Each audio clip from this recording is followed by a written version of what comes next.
The rotary-style engine was a radically different approach to the traditional piston engine used in cars today. The first practical rotary engine was the brainchild of Felix Wankel, a German engineer who was a Nazi. He became the leader of the Hitler Youth in Baden, Germany in 1931, and in 1940 he was inducted into the SS. After the war, he concentrated on what would later become his legacy.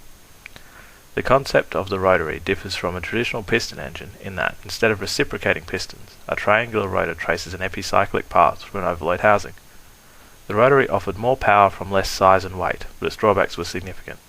Unburnt fuel could leak past the apex seals at the tips of the rotors, which helped produce flames out the exhaust that impress your little cousin, but isn't great for emissions. These seals also eventually fail in the harsh conditions of an engine, requiring expensive repairs.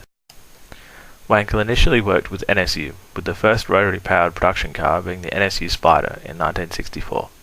In 1967, NSU produced the Row 80. This was a rotary car for the masses and was very popular, though issues with the engines requiring rebuilds every 25,000 kilometers resulted in innumerable warranty claims from the company, which eventually folded and was bought by Volkswagen. Mazda was next to take a shot at making a serious rotary car with their RX series. This quickly got them into strife, as the 1973 oil crisis hit the fuel-inefficient rotaries head-on.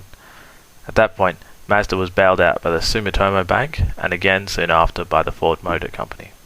They then went on to produce the world's most popular rotary, the RX-7, and finally the RX-8, which ended the RX series in 2011 due to its inability to pass emissions testing. So why are rotaries so cursed, and why do they bankrupt the companies that invest into them?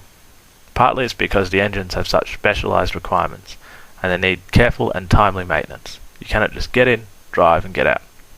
They need to warm up and cool down. Mainly though, what killed the rotary is its poor emissions.